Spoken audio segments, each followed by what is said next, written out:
Hello दोस्तों, आज मैं आप लोग के लिए ईवीएस के महत्वपूर्ण प्रश्नों को लेकर आया हूं। और ईवीएस शिक्षण, पर्यावरण शिक्षण का ये महत्वपूर्ण सेशन होगा। और इन प्रश्नों को पूरा देखिएगा। पूरा वीडियो आप देखेंगे। 20 प्रश्नों का संग्रह किया गया है, इसमें अच्छे प्रश्नों का कलेक्ट किया गया है। तो आज हम लोग देखते हैं इस प्रश्न को और आज का सेशन स्टार्ट करते हैं।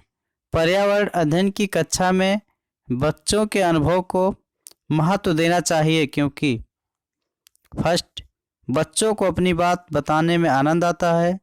सेकंड ऑप्शन, इससे बच्चों का आदाई कौशल परिमार्जित होता है। थर्ड, अभिव्यक्त के कौशल का विकास होता है। फोर्थ, विषय को बच्चों के अनुभवों से जोड़ने पर सीखने की प्रक्रिया को बढ़ावा मिलता है। तो आप लोगों का राइट आंसर हो जाएगा 4। पर्यावरण अध्ययन की कक्षा में जो अनुभव होता है, विषय को बच्चों के अनुभवों से जोड़ने पर सीखने की प्रक्रिया को बढ़ावा मिलता है। जो सीखते हैं, जो लर्न करते हैं, उससे उसमें बढ़ावा मिलता है। अगला प्रश्न, बच्चे को समाजीकरण का पहला पाठ कहाँ से प्राप्त होता है? आप लोगों को बताना है। ए, परिवार से। 2, विद्यालय से। 3, सांस्कृतिक केंद्र से। 4, धार्मिक केंद्र से। तो आप लोग का राइट आंसर हो जाएगा फर्स्ट, परिवार से प्राप्त होता है। बच्चे को जो समाजीकरण का पहला पाठ जो प्राप्त होता है वह परिवार से प्राप्त होता है, फैमिली से प्राप्त होता है। बच्चों में सामाजिक भावना का विकास करने के लिए निम्न में कौन सा प्रयास सर्वोत्तम है? 1, विद्यालय में विभिन्न त्योहारों का आयोजन करना। 2, अभिभावकों को विद्यालय में आमंत्रित कर बैठने का आयोजन करना। 3, बच्चों को स्वस्थ स्पर्धा के लिए तैयार करना। 4, विद्यालय में बाल मेला आयोजित करना। तो सामाजिक भावना विकास करने के लिए बच्चों को स्वस्थ स्पर्धा के लिए तैयार करना है। थर्ड आपका राइट आंसर हो जाएगा। इससे बच्चों में सामाजिक भावना का विकास होता है, आप लोग जानते हैं। अगला प्रश्न, बच्चों के लिए सीखने के अवसर प्रदान करने के लिए आप इनमें से क्या करेंगे? बच्चों को समस्या सुलझाने के लिए प्रेरित करेंगे, उनकी अवधारणात्मक संरचना को स्पष्ट करने में मदद करेंगे। थर्ड, बच्चों को उन्हें सुझाव व संकेत देंगे जिससे वह नया ज्ञान सीखें। फोर्थ, उन्हें सही उत्तर अच्छी तरह समझा देंगे। तो आप लोग जानते हैं, सीखने के अच्छा अवसर प्रदान करने के लिए उन्हें सही उत्तर अच्छी तरह से समझा देंगे, क्योंकि सही उत्तर अच्छी तरह से समझा देने से उनके सीखने के अवसर डेवलप होंगे। अगला प्रश्न, पर्यावरण अध्ययन की कक्षा में बच्चों के व्यक्तिगत अनुभवों को महत्व देना शिक्षक को लाभ पहुंचाता है। शिक्षक को कौन सा लाभ पहुंचाता है? देखिएगा, विषय को बच्चों के अनुसार संसार से जोड़ने और विमर्श व सीखने को बढ़ावा देने में, उनकी ऊर्जा बचाने में, क्योंकि बच्चे बातचीत करना पसंद करते हैं, बच्चों के विशिष्ट अनुभवों को जानने में, बच्चों की भाषा और संप्रेषण कुशलताओं को सुधारने का मौका मिलता है। तो आप लोग जानते हैं, पर्यावरण अध्ययन की कक्षा में व्यक्तिगत अनुभव का जो महत्व दिया जाता है, विषय को बच्चों के अनुसार संसार से जोड़ने और विमर्श व सीखने को बढ़ावा देने में। फर्स्ट आपका राइट आंसर हो जाएगा। बहुत ही अच्छा प्रश्न है। अगला प्रश्न, निम्न में से कौन सा एक अभिप्रेरित शिक्षण का संकेत होता है? कक्षा में अधिकतम उपस्थिति। 2, बच्चों द्वारा प्रश्न पूछना। 3, कक्षा में एकदम खामोशी। 4, गृहकार्य पूर्ण करना। तो आपका राइट आंसर 2 हो जाएगा, बच्चों द्वारा प्रश्न पूछना। अभिप्रेरित शिक्षण का जो संकेत होता है वो बच्चे जो एक्टिविटीज करते हैं, बच्चे जो प्रश्न पूछते हैं, वही है उसका संकेत। छात्रों में रटने के प्रवृत्ति रोकने हेतु कैसे प्रश्न पूछने चाहिए? रटन प्रणाली आप लोग जान रहे हैं, उसको कम करने के लिए क्या करना होगा? फर्स्ट, वस्तुनिष्ठ प्रश्न पूछने होंगे। सेकंड, लघु उत्तरीय। थर्ड, दीर्घ उत्तरीय। फोर्थ, निबंधात्मक। तो आप लोग जानते हैं, छात्रों में रटने की जो प्रवृत्ति होती है उसको कम करने के लिए वस्तुनिष्ठ प्रश्न पूछने होंगे। फर्स्ट आपका राइट आंसर हो जाएगा। अगला प्रश्न लेते हैं। कक्षा 5 का समीर अक्सर समय पर पर्यावरण अध्ययन की शिक्षिका के पास दत्त कार्य जमा नहीं करता है। इससे निपटने का सर्वोत्तम सुधारात्मक उपाय हो सकता है। क्या हो सकता है? फर्स्ट, इस बात के विषय में प्रधानाचार्य को सूचित करना, उसे खेल कूद की कक्षा में जाने से रोकना, अनियमितता के कारण पता करना और समीर को परामर्श देना, उसकी अनियमितता के विषय में अभिभावकों के लिए एक नोट लिखना। तो आप लोग जान रहे हैं इसको, अनियमितता के कारण का पता करना और समीर को परामर्श देना। थर्ड आपका राइट आंसर हो जाएगा। ये समीर समय पर विद्यालय नहीं आता है तो पता करिए पहले क्यों नहीं आता है, उसके साथ क्या समस्या है, उसके बाद उसको सलाह दीजिए, एडवाइस दीजिए कि वो समय से विद्यालय आए। अगला प्रश्न लेते हैं। एक विज्ञान शिक्षिका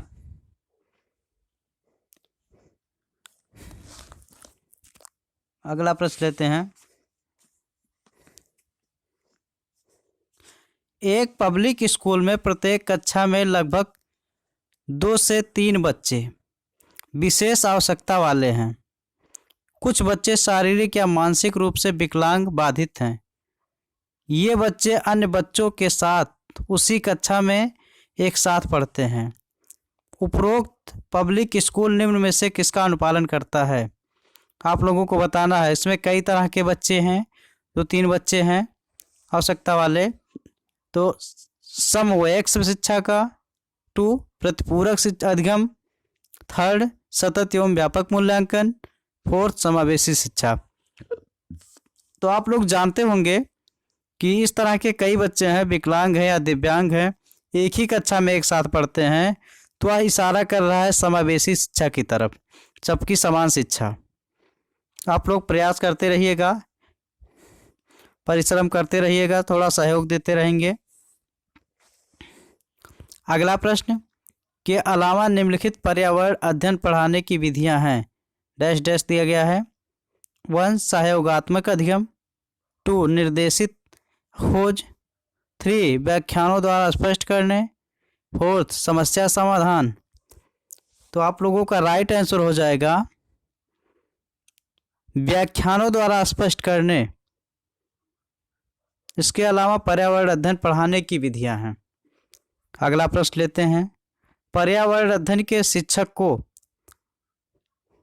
क्या करना है? देखिए, बच्चों के दृष्टिकोण को स्वीकार करना एवं सम्मान देना चाहिए, अभिभावकों के विचार को स्वीकार करना एवं सम्मान देना चाहिए, 3 विशेष प्रयोगों पर ध्यान देना चाहिए, 4 विशेष पुस्तकों और परीक्षाओं पर ध्यान देना चाहिए। तो आप लोगों का राइट आंसर हो जाएगा, जो पर्यावरण अध्ययन के शिक्षक हैं उनको बच्चों के दृष्टिकोण को स्वीकार करना और सम्मान देना चाहिए। फर्स्ट आपका राइट आंसर होगा। अगला प्रश्न, राष्ट्रीय पाठचर्या की रूपरेखा 2005 के अनुसार प्राथमिक स्तर पर पर्यावरण अध्ययन शिक्षण का प्रमुख उद्देश्य होना चाहिए। बहुत ही अच्छा प्रश्न है, सीटेट जुलाई 2013 में पूछा गया था। क्या होना चाहिए? तो स्वतंत्र रूप से प्रयोग करने की कुशलता अर्जित करना, सेकेंड विषय को आधारभूत संकल्पनाओं की आधारभूत समझ का विकास करना, 3 विषय के आधारभूत मूलभूत सिद्धांतों को स्मरण करना, 4 कक्षा कक्षीय अधिगम को विद्यालय के बाहर जीवन से जोड़ना। 4 आपका राइट आंसर हो जाएगा, कक्षा कक्षीय अधिगम को विद्यालय के बाहर के जीवन से जोड़ना है। यही जो है नेशनल पाठचर्या 2005 की रूपरेखा है। प्राथमिक स्तर पर जो पर्यावरण का अध्ययन किया जाता है कि विद्यालय और बाहरी जीवन से जोड़ा जाए, उनको शिक्षा दी जाए। अगला प्रश्न, NCERT।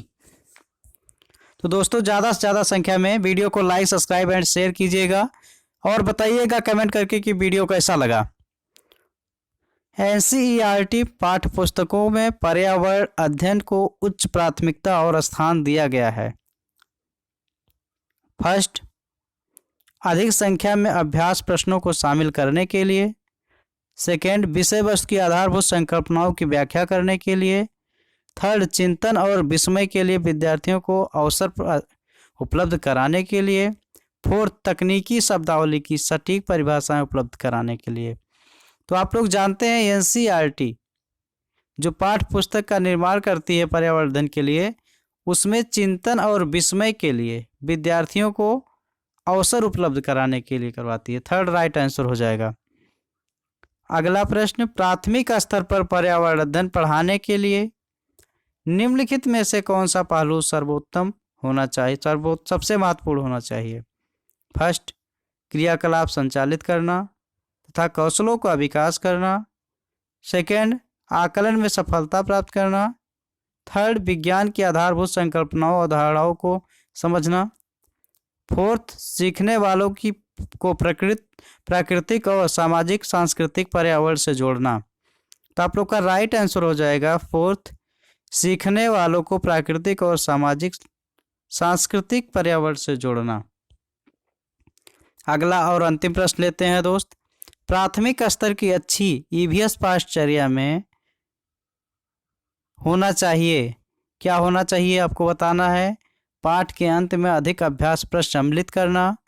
दूसरा, अपने आसपास को खोजने के अवसर प्रदान करना। थर्ड, संकल्पनाओं की विस्तृत व्याख्या पर अधिक एकाग्रता।